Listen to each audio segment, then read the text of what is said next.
Hi guys! Wala, naisipan ko lang mag-vlog. Well, actually, hindi talaga to vlog. Magluluto tayo, okay? So, cook with me with my favorite ulam. This is my version, so if ever na may nakita kayong mali, pagpasensya niya na.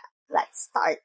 Okay, so I have here bawang. While naghihiwa pala ako ng mga ingredients. Here's our giniling. I'm thawing it.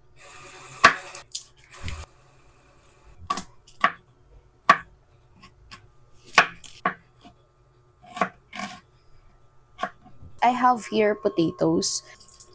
Pipil ko lang to. Hatiin ko yung carrots kasi masyado siyang malaki. Ito na yung gagamitin ko. Hiwain na natin tong mga gulay natin.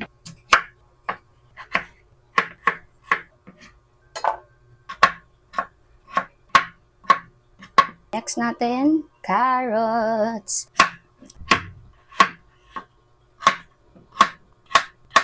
I-stir fry ko muna yung patatas and carrots para medyo maluto na siya ng konti lang. As you can see, bago na ako nulutuan, hindi na yung hodek kasi medyo nahihirapan na ako sa kanya. This one is from Chef's Classic. Ito yung 24cm na lang. Talaga may iwasan magkaroon ng burnt marks dahil nga pinapainit natin ng malala itong kawali. Now, let's do the water test.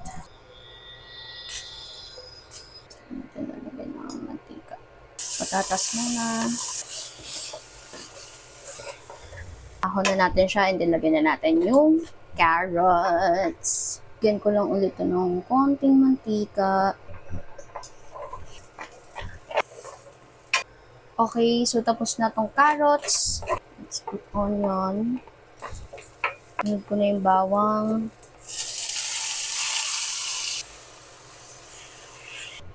Okay, and balikan natin to. I'm going to put asin first. Then magic sarap. Then, paminta.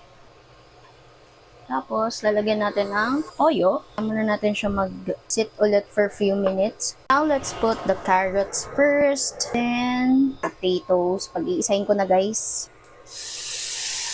Then, wait na lang natin to. Lumambot na yung lahat-lahat. Tsaka natin lalagyan ng final pampalasa. Dadagdagan ko lang siya ng konting water. And then, tomato paste. Konti lang din. Ang kulay lang. Wait ko lang maluto yung sinain kasi kakasain ko lang. My bad. Nag-work kasi ako. And then taste test. Kakain na tayo. I really want to eat. Anong oras na? It's 10:30 na. Hindi pa ako nagbe-breakfast. So there you go. Ito yung giniling natin. Rice. My coffee. Oh my goodness. Let's taste this. My last meal was kahapon. First bite.